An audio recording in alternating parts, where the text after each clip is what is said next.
종교개혁 508주년입니다.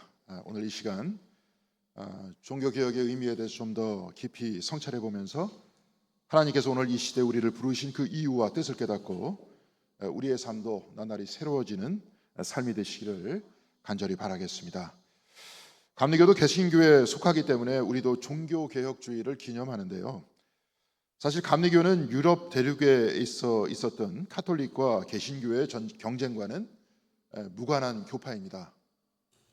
장로교와 루터교는 캐톨릭과의 다툼 속에서 나온 교파이지만 감리교회는 이 갈등과는 사실 무관합니다. 감리교회는 캐톨릭에서 나온 것이 아니라 영국의 국교회인 성공회에서부터 나왔고 싸워서 나온 것이 아니라 갈등을 피하다 보니까 생겨난 교파이기 때문에 그렇습니다. 그렇기 때문에 종교개혁주의는 지금의 개혁주의 교회인 장로교회나 루터교회의 기념일이지 감리교회의 기념일이다 이렇게 이야기하기도 조금 애매합니다.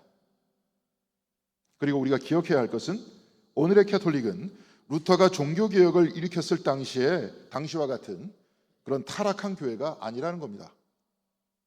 종교개혁 이후 캐톨릭도 1545년에서 1563년에 걸친 3차례의 종교회의를 통해서 캐톨릭의 신학을 재정비했고 자체적으로 교회를 개혁해 나갔습니다. 긍정적으로 보자면 루터의 종교개혁을 통해서 신교가 생긴 것은 물론이고 구교 역시 다시 새롭게 되는 바로 그 역사가 일어났던 겁니다. 또한 오늘날에는 개신교회와 캐톨릭의 신학적 구분도 모호해졌습니다. 제가 미국에서 다녔던 학교는 6개의 개신교 학교와 3개의 캐톨릭 학교가 모여서 만든 학교였습니다. 그래서 루터교와 장로교 신학교에서 캐톨릭 신학생이 수업을 들었고 캐톨릭 학교에서 루터교와 장로교 학생들이 수업을 들었습니다. 저 역시도 존경하는 교수님이 캐톨릭 프란시스칸의 신부님이셨기 때문에 그 학교에서 그분이 강의하는 강의는 빼놓지 않고 들었습니다. 그리고 박사 학위를 받을 때 캐톨릭의 학생들이 개신교 신학자에 관해서 논문을 쓰는 경우도 많았고 개신교 학생들도 캐톨릭 신학자에 관해서 논문을 쓰는 경우도 많았습니다. 저도 몇 년 전에 감신대에서 정교회 신학을 가리킨 일도 있었습니다. 이제는 교파의 신학이 의미가 없어서 이 시대를 탈교파의 시대라고 말하기도 하고 에큐메니컬 운동이라고 하는 교회 일치의 시대라고 말하기도 합니다. 그렇다면 이미 우리는 탈교파의 시대로 들어서 있는데 왜 종교개혁을 지키고 이를 기억해야 하는 것입니까? 그것은 종교개혁 이후 나타났던 신앙의 형태가 오늘 우리에게 어떤 의미가 있는지를 더 깊이 성찰해봐서 이것이 우리에게 무엇을 주는지를 깨달아 알아봐야 되기 때문에 그렇습니다. 루터가 종교개혁이 성공한 여러 가지 이유가 있었는데요. 그중 하나는 인쇄술의 발명이었습니다. 그래서 어떤 사람들은 루터가 종교개혁을 일으킨 것이 아니라 인쇄술을 발견한 구텐베르크가 종교개혁을 일으켰다 이렇게 말하기도 합니다. 당시 교황청에서는 베드로 성전을 짓기 위한 자금을 대기 위해 면죄부를 판매했습니다. 루터는 이를 비판하면서 99개, 즉 99개조의 반박문을 독일 비센부르크 성당 대문에 달아놨습니다. 이런 것은 루터만 그렇게 한 것이 아니었습니다. 당시 교회에 불만이 있던 사람들은 교회 문에 자기 자신의 주장을 걸어놨습니다. 그런데 루터의 99개 반박문은 인쇄가 되어서 독일 전역에 뿌려졌습니다. 그래서 비텐부르크 성당 앞을 오가는 사람만 그의 반박문을 본 것이 아니라 글을 읽을 줄 아는 독일 사람 전체가 그의 글을 읽었던 겁니다. 또한 루터는 신약 성경을 번역했는데요. 당시 성경은 라틴어로만 되어 있었습니다. 그리고 신구약 라틴어 성경은 교황청에만 있었습니다. 그런데 독일어로 번역된 성경은 독일 전역에 뿌려졌고 사람들은 성경을 자신의 언어로 읽게 됐던 겁니다. 인쇄술이 없었더라면 불가능한 일이었습니다. 자신들의 언어로 된 성경을 갖게 된 사람들은 성경을 나의 삶 속에서 읽어내기 시작했습니다. 종교개혁자들은 성경을 라틴어가 아니라 자신들의 말로 설교하기 시작했습니다. 개혁 이전에 예배와 미사는 모두 다 라틴어로 들었지만 이제 독일 교회에서는 독일어로 예배를 드리고 프랑스 교회에서는 프랑스어로 예배를 드리고 네덜란드에서는 네덜란드어로 예배를 드렸습니다. 이제 자기 자신의 삶 속에서 하나님을 만날 수 있게 된 것이 아닙니까? 종교개혁주의를 기념하는 이유는 바로 이것을 기억하기 위해서 그런 겁니다. 내 삶의 한복판에서 하나님을 만나고 나를 아시는 하나님과 동행하는 삶을 살게 됐다고 하는 것, 바로 이것이 종교개혁 이후 신앙의 변화였고, 우리도 이 변화 안에서 신앙생활을 하고 있는 겁니다. 그러나 우리는 종교개혁 시대와는 상황이 다른 시대 안에서 살고 있습니다. 지금 한국교회는 위기를 맞고 있습니다. 젊은 층들이 더 이상 교회에 다니지 않기 때문에 그렇습니다. 종교 사회학자들에 의하면 우리나라 기독교는 1990년대를 전후하여서 이미 정체되었고, 그 이후로부터는 감소세로 접어들었다, 이렇게 말합니다.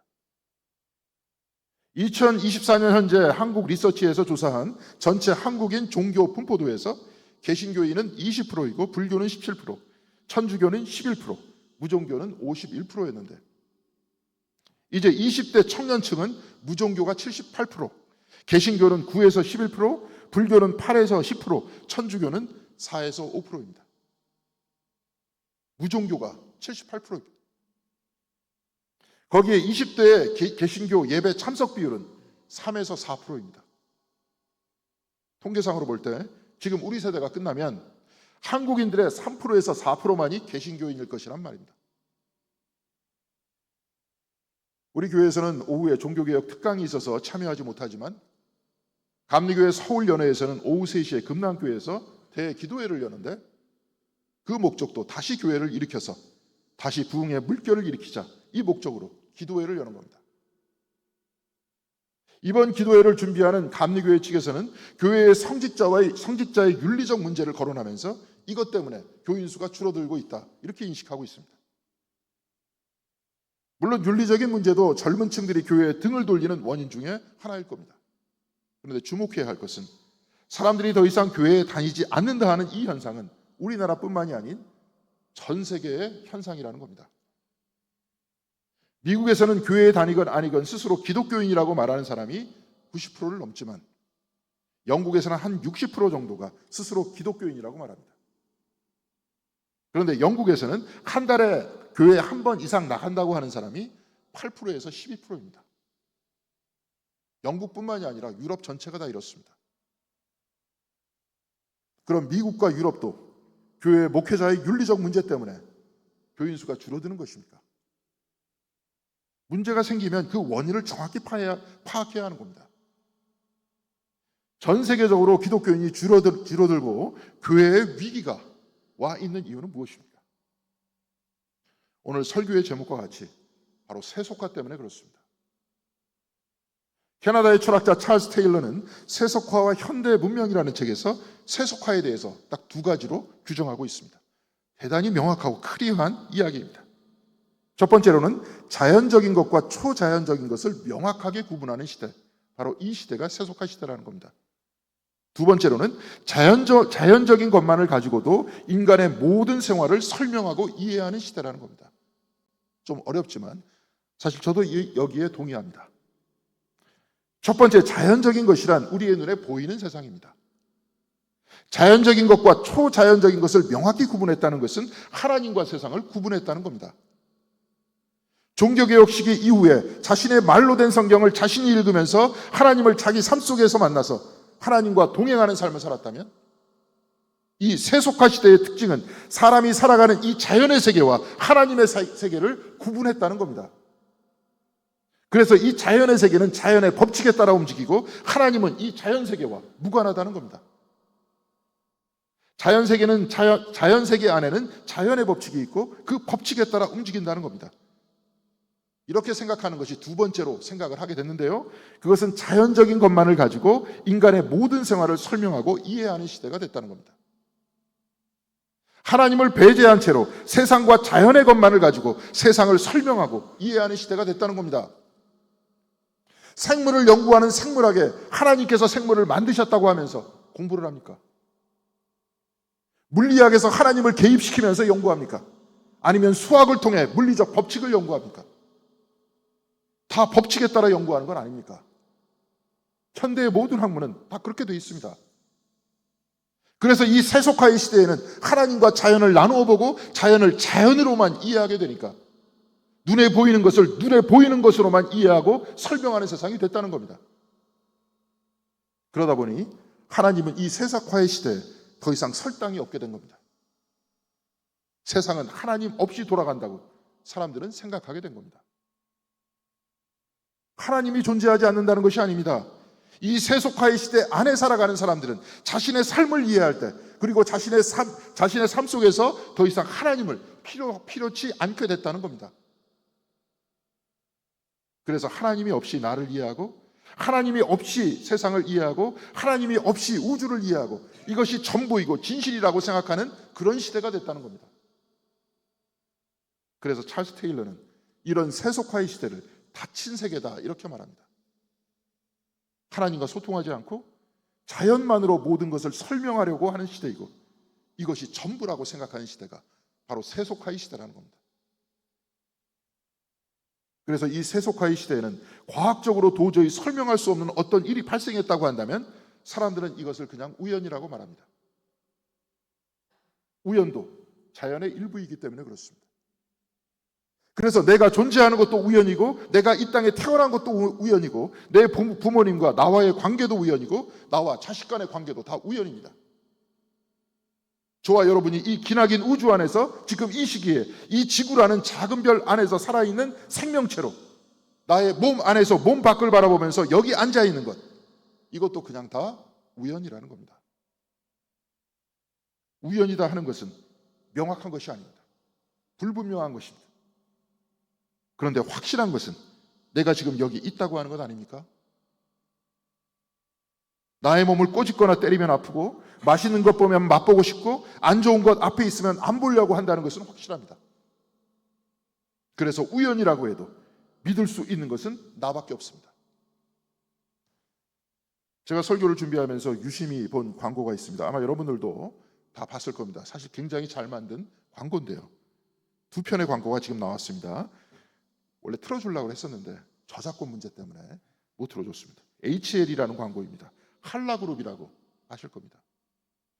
이 광고에는 믿음에 관해서 말하고, 이 믿음을 찾기 위해 지구로 온 외계 소녀에 대해서 말하고 있습니다. 그러면서 구두쟁이 할아버지에게로 가는데요, 할아버지는 여기 뭐 타러 왔어? 하고 묻습니다. 이때 소녀는 대답합니다. 궁금한 게 있어서요. 믿음. 이때 할아버지는 신발을 만들어서 소녀에게 주면서 걷다 보면 알게 되겠지, 이렇게 대답합니다. 그리고 신발을 신고 소녀는 나를 믿다 이렇게 말합니다. 아마 그 신발은 한라그룹일 것이고, 회사에 들어가서 걸으면, 곧 회사에 다니면 나를 믿게 될 것이다, 이 말일 것입니다. 회사가 나의 정체성과 나의 잠재력을 깨닫게 할 것이니까 한라그룹에 어서 들어와서 자신감을 갖고 인생을 살아나가라, 이 말이 아닙니까? 믿음이란 신앙적인 말입니다. 그런데 HL 광고에서 말하는 믿음은 하나님을 믿는 신앙적 믿음이 아니라 나를 향한 믿음입니다. 더 정확히 내가 한라기업에 들어가 성공할 것이라는 믿음입니다.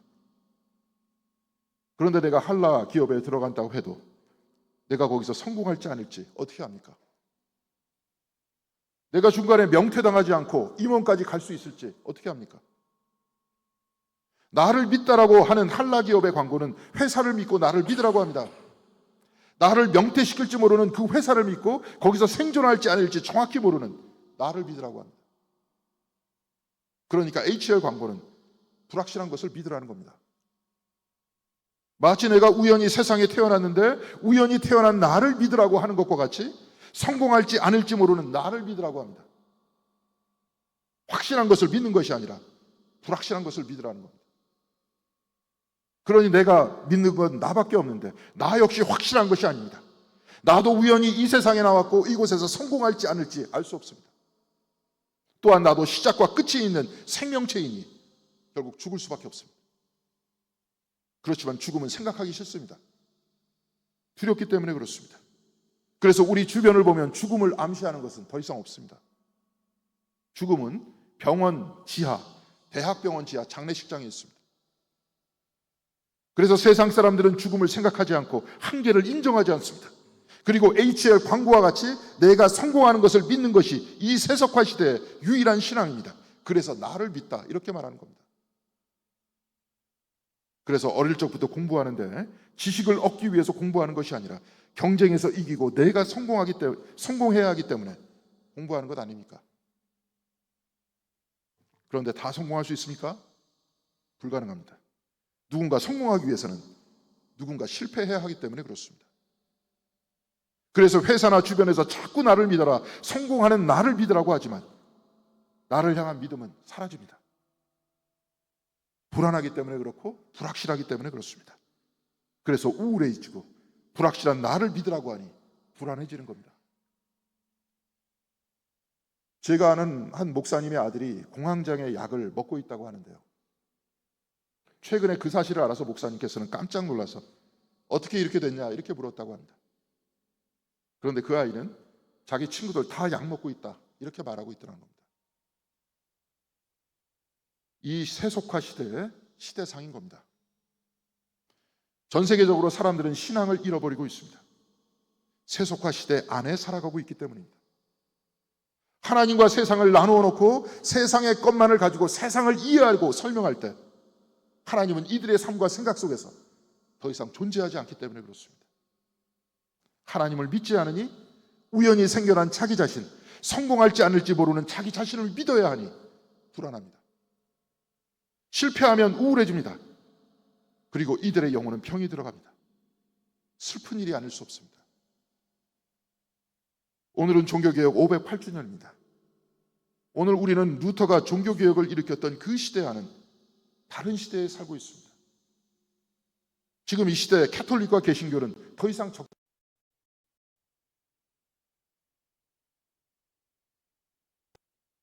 일치운동을 벌이고 있습니다. 그런데 동방교회나 캐톨릭이나 개신교 모두가 직면하고 있는 문제는 바로 세속화 시대의 상황입니다.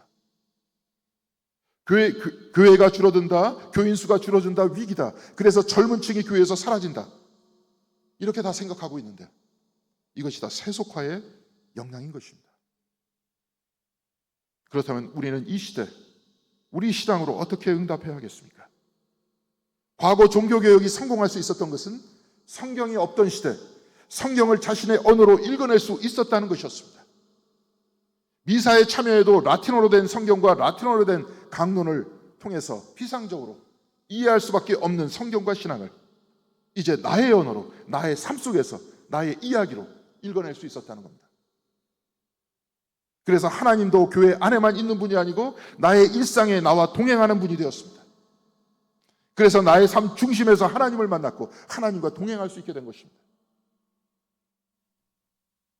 1511년 루터가 비젠부르크 대학의 교수로 있었을 때 루터는 하나님의 의에 대해서 연구를 하다가 그 심판에 대한 두려움 때문에 괴로워하기 시작했습니다. 그는 라틴어 저작 서문에 이렇게 기록하고 있습니다. 나는 하나님의 공의를 끔찍히 두려워했다. 왜냐하면 나는 죄인이었고 그 공의가 나를 심판할 것이라고 믿었기 때문이다. 나는 하나님을 심판자로만 보았고 그분의 율법을 지킬 수 없는 나 자신을 보면서 절망했다. 심지어 나는 하나님을 미워하기까지 했다. 그러나 그는 오늘 우리가 교독한 본문 로마서 1장 17절을 읽게 됐습니다. 하나님의 의가 복음 속에 나타납니다. 이 일은 오로지 믿음에 근거하여 일어납니다. 이것은 성경에 기록된 바 의인은 믿음으로 살 것이다 한 것과 같습니다. 하나님의 의가 복음 속에 나타난다고 하는 것은 내가 율법과 계율을 지켜서 내가 깨끗하게 되어서 하나님이 나를 의롭게 하시는 것이 아니라 내가 믿을 때 하나님의 의가 나타나는 것을 보았다는 겁니다. 루터는 하나님 없이 자기가 율법을 지켜서 자기가 깨끗하게 될 수 있다고 생각했습니다. 마치 오늘 우리가 읽은 복음서의 본문에서 바리새인의 기도와 같이 나는 남의 것을 빼앗는 자나 불의한 자나 간음한 자와 같은 다른 사람들과 같지 않으며 더구나 이 세리와 같지 않습니다. 이렇게 이해했던 것과 같이 그와 비슷하게 하나님을 생각하고 있었다는 겁니다. 그래서 루터는 이런 삶을 괴로워했다고 했습니다. 율법을 지킬 수도 없고 지켜야 할 율법도 별로 좋아하지 않는 자기 자신을 보고 그는 절망했습니다. 그래서 그는 자기를 미워하게 됐고 하나님까지 미워하게 됐다고 했습니다. 그런데 그는 의인은 믿음으로 말미암아 산다는 말씀을 찾아내게 됐습니다. 루터는 로마서 1장 17절의 말씀을 무수히 읽었지만 그가 빗잼브리과의 탑 위에서 그 말씀에 감추어진 하나님을 만났던 겁니다. 하나님과 상관없이 자기가 율법을 지켜서 자기를 구원하려고 했지만 불가능하다 했습니다. 그러나 그는 믿음을 통해 하나님과 다시 연결된다는 것을 깨달았습니다. 하나님은 나의 자랑스러운 행위를 보고 나를 구원하는 것이 아니라는 것을 깨달았던 겁니다. 내가 변변치 못함에도 불구하고 내 한계에도 불구하고 하나님이 나를 사랑하시니 구원은 하나님의 은혜다, 이렇게 말한 것입니다. 하나님의 은혜가 나를 구원하는 것이지 내가 나를 구원하는 것이 아니라는 것을 그 자리에서 알게 된 겁니다. 하나님의 구원을 받아들이는 것, 바로 이것이 믿음입니다. 하나님과 내가 연결되어 있다는 것을 받아들이는 것, 바로 이것이 하나님이 우리를 의롭게 하시는 것입니다. 루터는 그 탑 위에서 바로 이것을 깨달은 겁니다. 하나님과 나는 나누어져 있지 않고 연결되어 있다. 내가 율법을 지켜 하나님께로 가는 것이 아니라 하나님이 나를 사랑하셔서 내가 여기에 있고 하나님이 나를 사랑하셔서 내가 구원을 받는다는 것을 깨달았던 겁니다. 오늘 우리가 읽은 구약의 시편은 이렇게 노래하고 있습니다. 내가 하늘로 올라가더라도 주님께서는 거기에 계시고 수올에다 자리를 펴더라도 주님은 거기에 계십니다. 내가 저 동력 너머로 날아가거나 바다 끝 서쪽으로 가서 거기에 머물지라도 거기에서도 주님의 손이 나를 인도하여 주시고 주님의 오른손이 나를 힘있게 붙들어 주십니다. 바로 이것이 우리의 고백이 되어야 하는 것 아닙니까? 이 세속화의 시대는 하나님과 세상을 나누어 놓고 세상을 세상으로만 설명하고 이해하려고 합니다. 그러다 보니 영혼이 병이 들고 있습니다. 이 세속화의 시대, 하나님과 연결이 끊어진 이 시대는 저와 여러분에게 피상적인 믿음보다 더 큰 믿음을 요구하고 있는 겁니다. 하나님과 세상을 나누고 세상을 세상의 것으로 이해하다 하나님을 잊어버린 이 세속화의 시대, 우리는 하나님에 대한 피상적인 이해를 넘어 하나님과 내가 연결되어 있고 하나님으로 인해 내가 있고 하나님과 나는 동행하고 있다는 것을 내 마음으로 깨닫고 아멘으로 확신해야 하는 것입니다. 이미 하나님께서는 예레미야를 통해 이렇게 말씀하셨습니다. 너희가 나를 찾으면 나를 만날 것이다. 너희가 온전한 마음으로 나를 찾기만 하면 내가 너희를 만나주겠다. 나 주의 말이다. 신앙은 하나님과의 만남의 체험인 겁니다. 이번 주 목회 단상에도 소개된 중세의 신학자 마이스터 에카르트는 하나님은 우리의 근저, 곧 근원이 되신다고 했습니다. 하나님은 우리의 생명의 근원입니다. 나라는 존재는 우연히 이 세상에 나온 것이 아니고 내 존재의 근원이 되신 하나님에 의해서 우리가 태어났고 우리가 살아가며 우리의 죽음은 끝이고 영멸이 아니라 내 근원 되신 하나님께로 돌아가는 것이다, 이렇게 말하고 있는 겁니다. 내 존재와 생명의 근저가 되시고 반석이 되시는 하나님 위에 내가 있을 때 우리는 이 불확실한 세상을 헤쳐나갈 믿음을 얻게 되고 그 힘을 얻게 된다는 겁니다. 이 세속화의 시대의 세상은 불명확한 나와 불명확한 나의 성공을 믿으라고 하지만 우리는 내 생명과 나의 존재와 이 우주의 근원이 되시는 하나님을 믿고 살아갑니다. 그래서 이 인생은 불안과 우울과 불확실성의 감옥이 아니라 하나님이 주신 선물이고 은총이고 은혜인 겁니다. 그래서 믿음의 사람은 바로 이곳에서 천국의 삶을 살아나가는 겁니다. 이 세속화의 시대는 우리에게 확신과 체험의 신앙을 요구하고 있는 겁니다. 그래서 우리는 입술과 머리로만 하나님을 이해하는 피상적인 신앙을 넘어서 내 마음으로 하나님을 만나는 확신과 깨달음 속에서 하나님과 동행하는 삶으로 이 일상을 헤쳐나가면서 살아나가야 하는 겁니다. 우리 교회도 하나님을 떠나고 하나님과 관계없이 살아가다가 지친 이 세속화 시대의 영혼들에게 문을 활짝 열고 이 시대의 아픔에 응답하는 교회가 되어야 하는 겁니다. 바로 이것이 오늘날 저와 여러분에게 요구하는 새로운 종교개혁의 시대, 우리의 신앙 고백이고 우리가 살아나가야 될 삶의 길인 것입니다. 사랑하는 성도 여러분, 오늘은 종교개혁 508주년입니다. 이 시간 다시 한번 우리의 신앙을 점검하시기 바랍니다. 그래서 우리의 반석 되시고 생명의 근원이 되시는 하나님 위에 굳건히 서시는 여러분이 되시기 바랍니다. 그래서 이 세속의 시대를 힘차게 헤쳐나가고 우리 교회는 이 시대에 지친 영혼들에게 쉼터와 소망이 되는 아름다운 공동교회가 되어서 바로 이곳에서는 불안과 우울이 지배하는 세상을 떠나서 확신과 기쁨이 넘치는 아름다운 공간이 되시기를 주님의 이름으로 간절히 기원드리겠습니다. 기도하시겠습니다. 사랑과 은혜가 충만하신 하나님, 우리는 이 세속화의 시대를 살아가고 있습니다. 그렇지만 하나님, 이 시대가 시작된 것이 분명히 인간의 역사 안에서 시작되었듯이 이 세속의 시대도 영원히 지속되지 않을 것을 또한 우리가 믿습니다.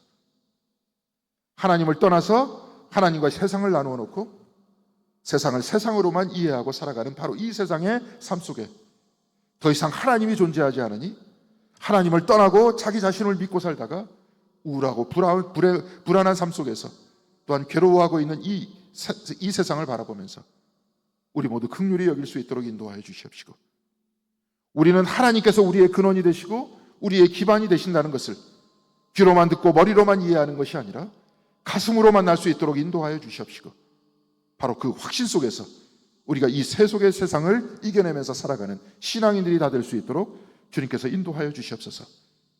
그리하여서 우리가 교회를 출입하고 신앙 고백을 하고 예배를 드리고 말씀을 듣고 또한 우리가 찬송을 부를 때마다 이 확신 아래 살아갈 수 있도록 도와주시고, 우리의 일상도 하나님 위에 서 있고 하나님께서 기반이 되시고 우리와 함께 계신다는 확신 위에 살아갈 수 있도록 인도하여 주셔서 이 세상을 살아갈 때 더 이상 우울해하지 않고 불안해하지 않고 기쁨과 확신과 사랑과 긍휼 안에서 살아갈 수 있는 저희들의 신앙생활 될 수 있도록 인도하여 주시옵소서. 이 체험의 신앙이 이 새로운 종교개혁의 시대에 또한 우리가 살아나가야 될 삶의 방식임을 깨달아 할 수 있도록 인도하여 주시옵시고, 우리의 교회 문을 활짝 열고 이곳은 바로 확신의 공간, 하나님과 동행하는 공간임을 또한 우리가 선포할 수 있는 아름다운 공동교회가 될 수 있도록 인도하여 주시길 바라옵고, 이 모든 말씀 우리 주 예수 그리스도의 이름으로 기도드렸습니다. 아멘.